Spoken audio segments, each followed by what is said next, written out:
Buen día. Gracias por asistir a otro de los webinarios de Logicwas. Soy el ingeniero José Cetina y el día de hoy voy a mostrarles qué datos se utilizan en la programación.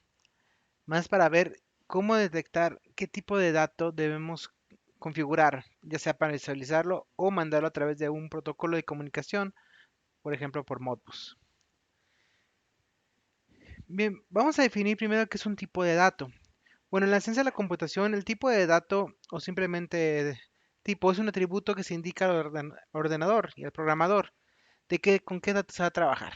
Como les comentaba, tenemos que saber con qué dato vamos a estar enviándolo por comunicación o convirtiéndolo, porque de ahí depende cómo se va a tratar esa información y si no somos certeros, no sabemos qué tipo de datos estamos manejando, podemos tener errores en el dato final a mostrar.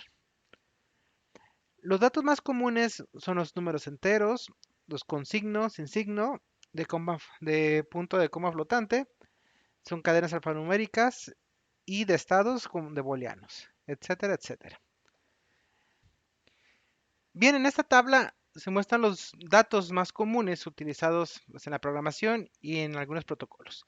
Tenemos del bit, que es de un solo estado, on-off, pasando por byte, los bytes son 8 bits, y así sucesivamente conjuntos, por ejemplo, el short, el unsigned, que son 16, pasando también por los de punto flotante, que son de 32 a 64, que ahorita vamos a ver la diferencia entre cada uno de manera más detallada. Bien, iniciamos con el tipo de carácter. El carácter, pues como su nombre lo indica, pues son números que son del 0 al 9, letras y símbolos.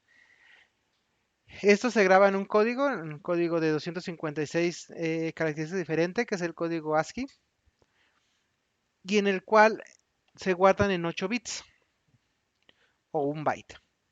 Yo puedo guardar una letra, por ejemplo, si quisiera grabar el 0, lo guardo en su correspondiente en ASCII, ¿no? Es un tema pues, bastante amplio que podemos ver en otro video, pero igual vamos a ver que los booleanos son, perdón, los caracteres son letras y símbolos y se guardan en 8 bits. Un número booleano son números donde solo podemos tener estado verdadero o falso. Aquí abarcan un bit y en 8 bits o en un byte podemos tener 8 diferentes tipos de números booleanos. Por ejemplo, si yo tengo una entradas de PLCs con X en un byte, puedo tener de X0 a X7. Entonces, el byte podemos tener 8 bits. Y de ahí también se componen otros diferentes tipos de datos. Por ejemplo, los de número enteros. Los números enteros son números que no tienen punto decimal. Pueden ser positivos o negativos dependiendo cómo lo configuremos. En el byte normal podemos tener 255 posibilidades, ya sea con signo o sin signo. ¿Qué es esto de con signo o sin signo? Si yo configuro un tipo de dato con signo, el primer bit va a pasar a ser el signo, por lo cual voy a tener un, una memoria de tamaño -1. Por ejemplo, si yo tengo 8 bits con signo, voy a tener 7 bits. Si yo tengo 16 bits con signo, voy a tener 15 bits. Y así las posibilidades va a bajar a la mitad. Por ejemplo, si yo tengo un byte sin signo, puedo tener de 0 a 255. Pero con signo se salta de -127 a 127. Después es muy importante ver qué dato quiero mostrar. ¿Requiero mayor cantidad de información o requiero mostrar el signo forzosamente? Por eso hay como escoger qué tipo de dato voy a utilizar. De ahí tenemos la parte de short. Este, por ejemplo, se utiliza en Modbus. En algunos dispositivos, por ejemplo, los PLCs FBS también utilizan palabras de 16 bits. Eso quiere decir que pueden trabajar con números, ya sea de 0 a 65.535 sin signo o 32.767 menos a 32.767 positivo con signo. Entonces ahí podemos tener esas dos opciones. También hay que ver, tomar en cuenta, por ejemplo, Modbus, donde su palabra es 16 bits, puedo tener dos letras por palabra, porque son de 8 bits en los charts. Los caracteres son de 8 bits, se puede tener dos. Y de ahí empieza a desprenderse más opciones. Algunos equipos me dicen, oye, ¿sabes qué? Yo puedo mostrar mi dato en entero de 32 bits, por lo cual puedo mostrar de 0 a 4.294.000 millones de datos, sin signo o con signo de menos 2.000 millones a 2.000 millones. Y así también podemos tener long. Long son de 64 bits,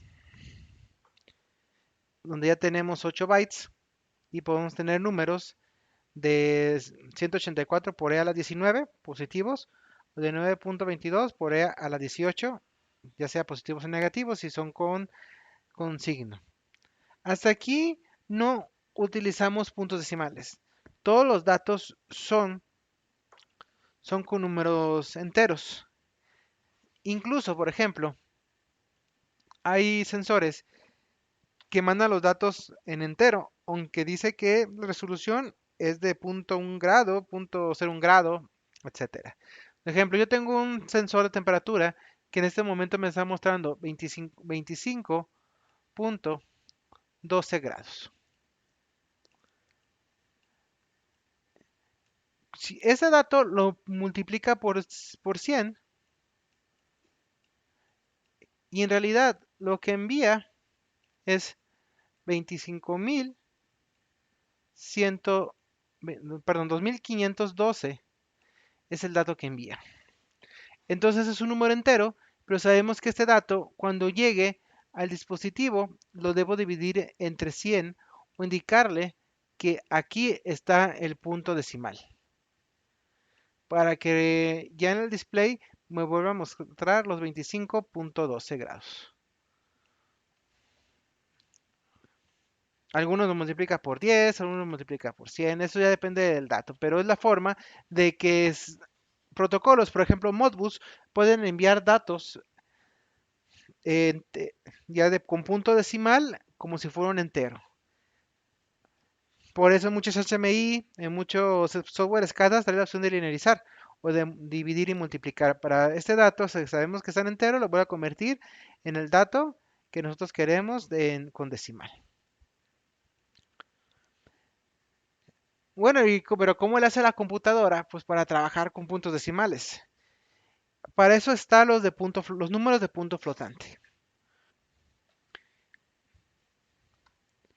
En los números de punto flotante, ahí sí se utiliza un punto decimal.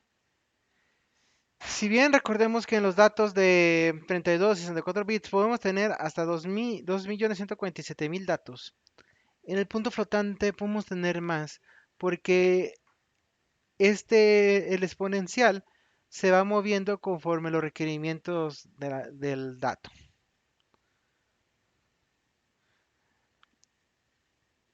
Siempre tenemos lo que es una mantisa y un exponente. Llegamos a la mantisa, a la parte después del exponencial. Por ejemplo, tenemos 10.75.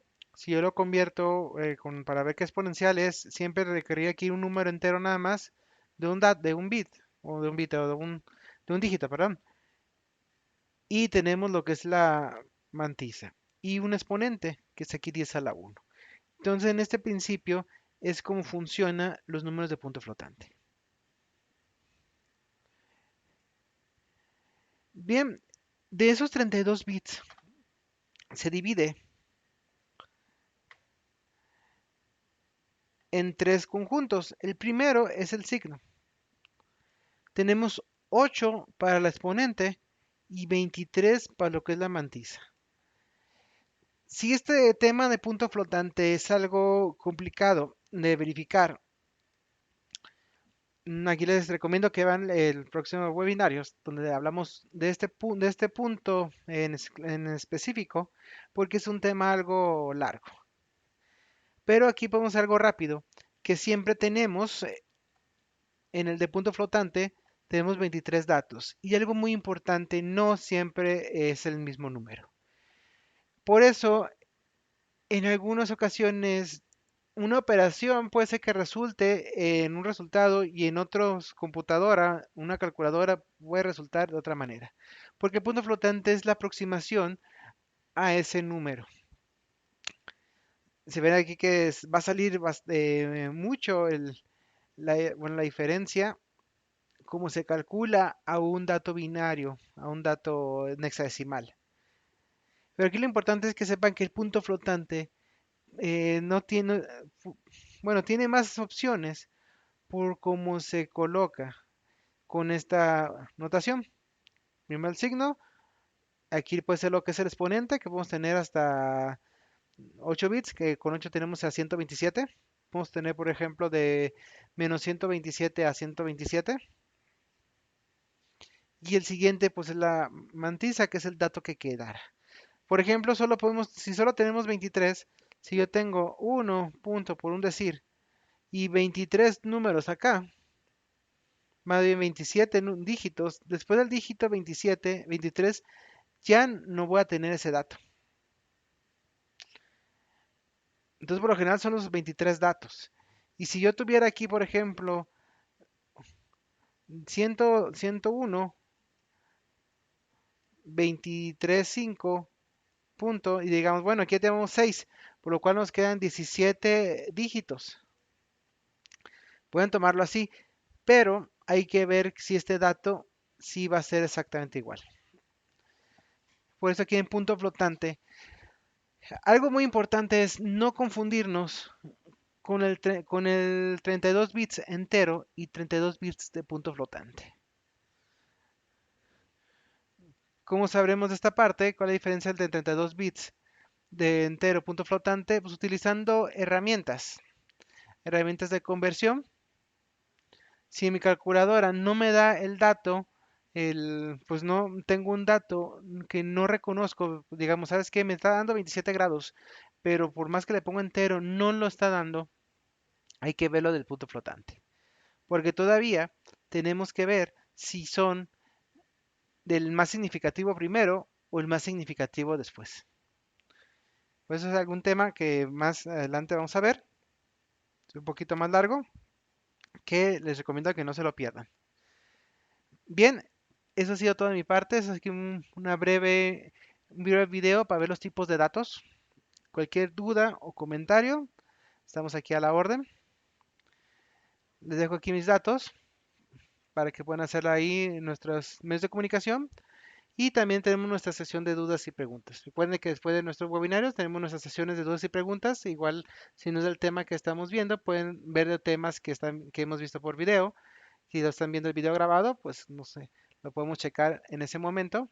Retomamos ese tema y con gusto para eso es sesión de dudas y preguntas. Estar ahí pendientes en nuestras redes sociales para los próximos webinarios. Gracias, saludos.